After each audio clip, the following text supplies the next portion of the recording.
Salut les gars, aujourd'hui on est le dernier jour de la semaine, donc on va continuer notre petit cheminement sur le travail quand quelqu'un se relève. On a pu voir donc que l'idée est d'aller se redresser, hein. De façon générale, quand on est sur de la louta, on fait en sorte de pouvoir s'asseoir, éviter de rester sur le dos, n'ayant pas de grippe à ce moment-là, à moins que vous soyez avec une hanche en plastique. Mais pensez bien que ce soit Louta ou Jiu-Jitsu, l'idée étant quand même que tout le monde puisse mettre en place le système technique. Après, on a chacun nos spécificités physiques, mais techniquement, il faut que tout le monde y arrive. Donc, on se redresse, on va embrasser la jambe du partenaire avec le bras et on fait en sorte que mon partenaire soit moins mobile. Faut pas qu'il puisse sortir sa jambe comme il veut. Après, je peux me retirer sur l'arrière, mais parce qu'à ce moment-là, j'ai saisi la jambe, voire je peux aller chercher l'autre jambe, ça va dépendre de notre boulot. On a pu voir hier l'importance aussi de pouvoir se redresser la tête un peu. Donc, on peut se relever pour lutter. On ne reste pas à rien faire, à être passif. Alors, ça se ressent plus sur de la louta que sur du jiu-jitsu. Mais vous pouvez pas être en mode je maintiens 10 heures le partenaire, sachant que ça va transpirer, que la plupart du temps quand on fait la louta, ça se fait en short. Donc, on a moins de grippe, etc. etc. Il faut être plus actif qu'en jiu-jitsu. Alors après, quand je dis plus actif, c'est vraiment, n'allez pas dans une notion à chercher à contrer, allez dans une notion à construire. Après, encore plus à l'entraînement, c'est pas grave qu'on vous passe, c'est pas grave qu'il y ait une sub ou autre.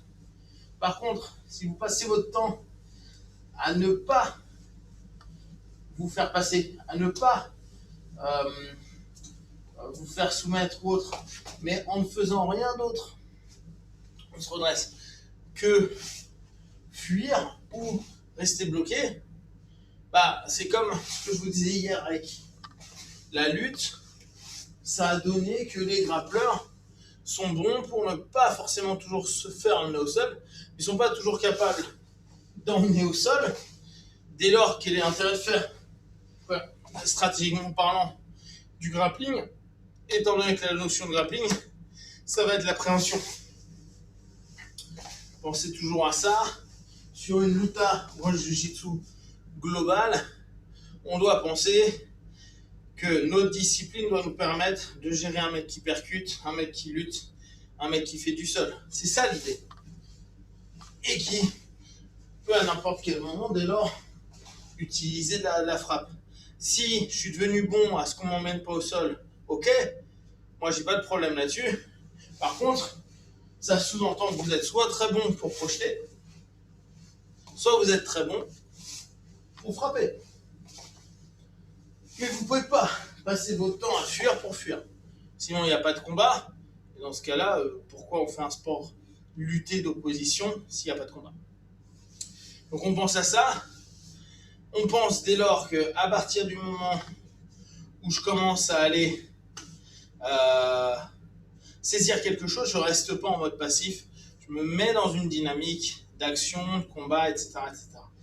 Il faut vraiment qu'on s'habitue à éviter les points morts.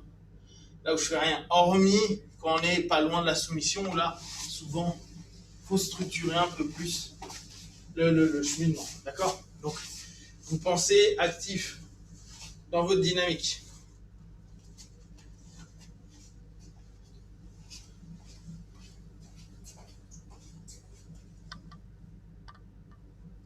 Allez, on passe en lutte.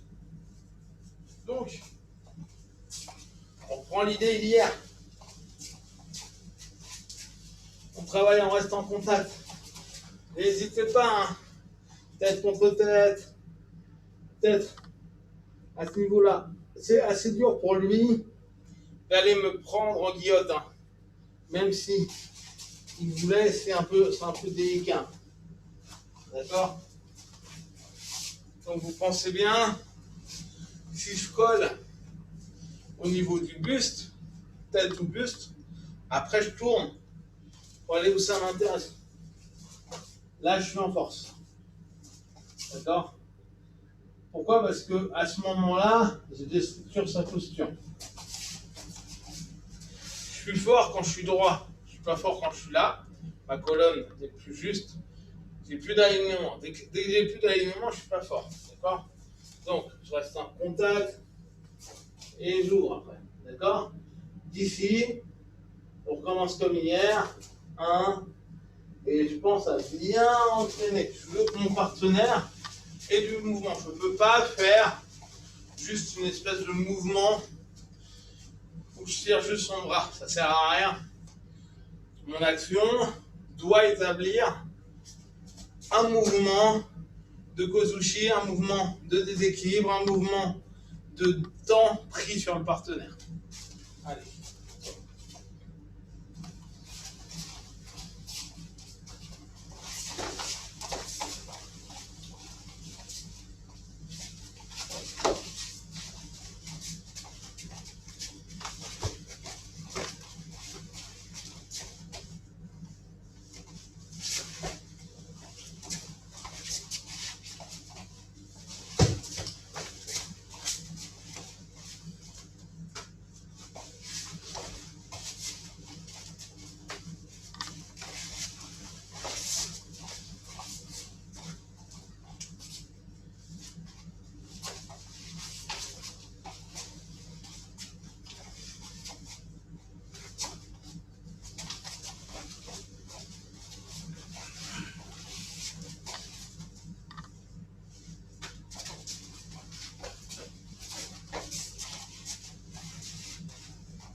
Maintenant, on va le faire un peu sur plus de positions au fur et à mesure. Vous voyez, l'idée est de monter.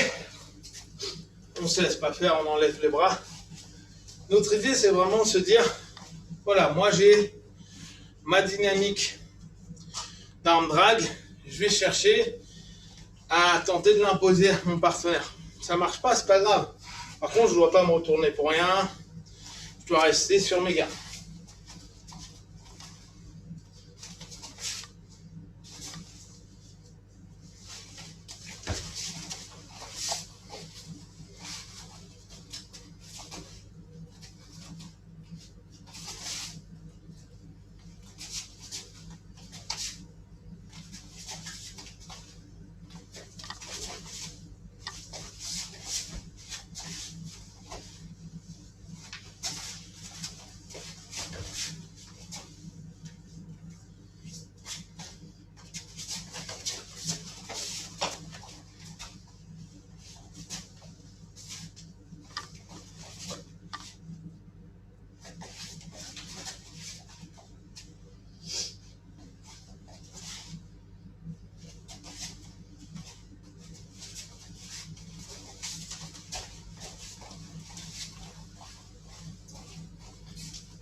Okay. Donc, on pense bien, là encore, on doit créer du jeu. On ne peut pas se permettre de juste faire semblant. Pensez, pourquoi je garde pour notre niveau un contact avec la tête? Parce que tous les gars qui vont fuir, on va avoir un signal de séparation à ce moment-là où le gars va se séparer de nous. Dès qu'on n'a plus cette sensation à la tête, n'hésitez pas à descendre dans les jambes. Le gars est sur du recul, donc dès qu'il n'y a plus ce contact-là, foncez dedans. Alors là, je dis descendre dans les jambes, ça peut être avec une fente avant, ça ne me dérange pas. Ça peut être quand on le fait plus traditionnellement, descendre mon genou et y aller. Piquer. À ce moment-là, pensez vraiment, mes mains, elles sont occupées. Ma tête, elle me permet de créer un angle, de créer une contrainte au partenaire et me donner un signal. Factuellement, je ne suis pas tellement en danger. Donc, à moins que vous mettiez la tête là où là, le gars pourrait vous guillotiner, restez bien sur des contacts et n'hésitez pas, dès que ça casse le contact, on rentre, fente avant, Que ce soit pour arriver sur la gréco, voire double leg, voire on pique et on descend. Ok, on continue. Donc notre cheminement sur le fait de se redresser, on va voir globalement ce qu'on a déjà fait. Hein.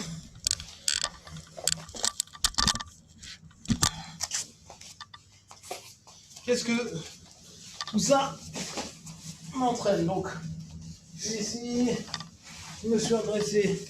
On est sur un travail, il veut rentrer, d'accord? Il veut se lever. Donc, on pense à ce moment-là, mes pieds, ils vont revenir sur des phases de crochet. D'accord? Là. Maintenant, je peux hugger, d'accord? Donc, pensez à une chose. Vous pouvez très bien commencer là et en fonction de ce qu'il va faire, vous allez vous adapter sur la jambe. Je peux partir sur un hug là et aller prendre l'autre jambe. D'accord? Qu'est-ce que là, lui, il a envie de faire? Vous voyez, c'est plus compliqué pour lui. Donc, les autres jours, on était là, on prenait 2-1. Là, on va commencer à les prendre et de l'autre côté. Donc, on est assis sur une phase de combat normale. C'est en train de se bastonner. Et bien là. D'accord? Ce qui m'intéresse là, c'est vraiment pouvoir me dire, éventuellement, si je lève là que ça ne marche pas, je peux aller de l'autre côté.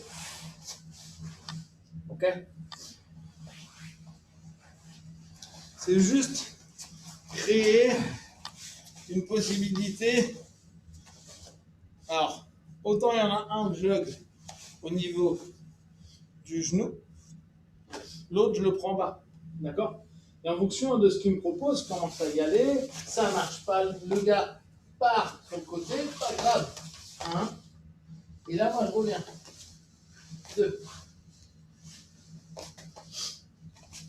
Notre jeu, c'est de se dire qu'à partir du moment où on est sur du Hashigami, on doit pouvoir passer d'un côté et de l'autre. Ça ne sera pas toujours hyper smooth, ça ne sera pas toujours hyper fluide, ça nous de le travailler.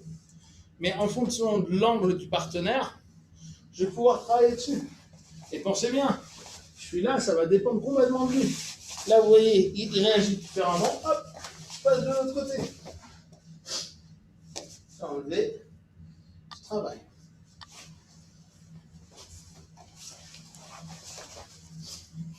Donc, on prend sur en bas, vous êtes posé sur votre base avec votre diagonale.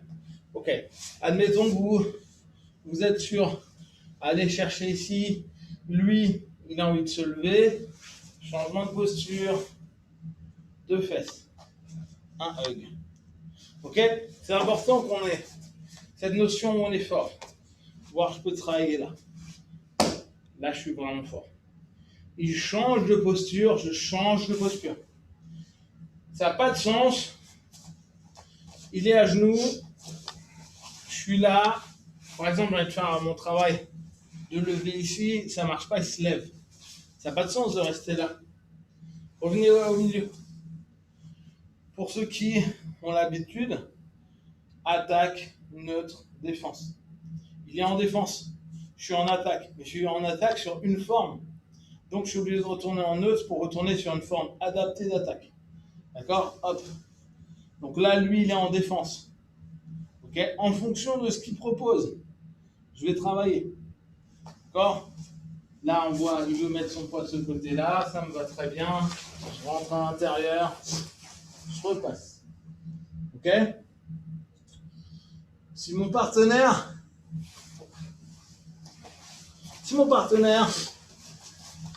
par la churne, on est arrivé ici, il commence à travailler comme il a envie de travailler, ça c'est pas important. Ok, donc, je reprends. On est ici, je travaille. S'il fait ça, il n'est pas à moi, mon but c'est d'abord de m'entraîner. Ok, je suis là. Ok, l'absurde, mon partenaire veut partir parce qu'il sent que ça va être mal, ça va pas être cool pour lui, donc il part de ce côté-là. Ce que vous faites, vous changez la jambe. Et là, faites comme un triangle. Et là, il ne pourra plus partir. Là, s'il veut rouler, il n'a plus de jambes d'un côté ou de l'autre. Donc, moi, mon idée, ça va être d'aller le contrôler. D'accord? Je passe mon Ashigarami. Et après, dans un second temps, je vais aller contrôler le genou. Si le genou commence à tourner, je vais changer ma posture de jambe pour aller contrôler davantage le genou. Donc, je suis ici, mon partenaire vient de se relever, je suis là, je pars sur le côté. Là, je vais tirer mon partenaire vers moi, d'accord? Et je vais kicker. Ok. Mon partenaire veut commencer à partir, d'accord? Donc, pour pas que ça arrive trop, en avant, je suis en contrôle de jambe, contrôle de genou. Ok? Dès que je commence à sentir qu'il veut partir davantage, je vais aller fermer fort. D'accord? Comme ça, s'il veut tourner, là, ici, ça va être dur pour lui. Hop. Et là, je peux reprendre mon encolure. On verra ça ultérieurement, mais c'est juste pour que vous compreniez. Quel est mon objectif de mon Ashigarami? Pour aller chercher ma clé de pied, ou ma clé de cheville, ou ma clé de genou, je dois rester axé sur mon travail du genou. Donc, mon partenaire s'est relevé. Voilà, je suis ici, là. Je peux très bien aussi, hein, vous pensez bien, je suis là, je peux très bien décider que ça sera celle de derrière que j'attaque. Ok? On est là. Après, on décidera. Pour l'instant, on va juste être dans ce modèle-là. Je décide sur quelle jambe je vais partir. Et surtout, ce qui m'intéresse, c'est on est là, mon partenaire est assis, vous l'agressez, vous l'énervez, vous le saoulez. Il arrive, change de posture. D'accord? Et là, c'est vous qui drivez. Vous décidez où est-ce que vous allez. Pensez, au moment où vous avez le contact, restez pas 10 heures, entraînez le partenaire là où ça vous intéresse. Lui, il doit sentir qu'à partir du moment où il est levé, il est en danger. Il doit associer le fait de se lever à chaque fois à se dire « Eh merde, j'ai quelque chose qui arrive. » D'accord? Donc, ce « Eh merde, j'ai quelque chose qui arrive », ça arrivera facilement à partir du moment où dès que vous avez sa jambe, le rythme, il ne va pas être resté 2 heures.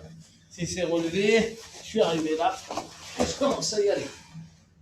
D'accord? Dès qu'on s'en fout de ce qu'il va faire, moi je pense qu'à sa jambe. D'accord? Il se redresse, je reviens là, je suis là, hop, là, regarde. Et on y va.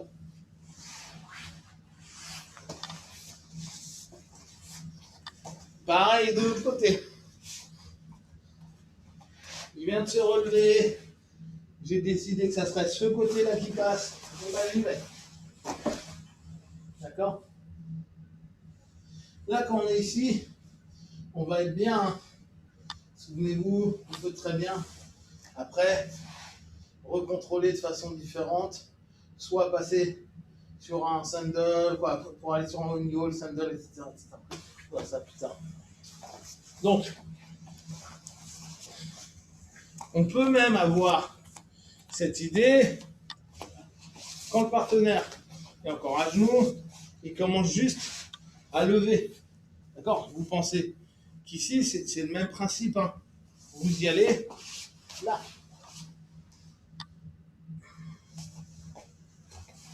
Ok? Votre idée, c'est vraiment constamment d'aller lui agresser la jambe.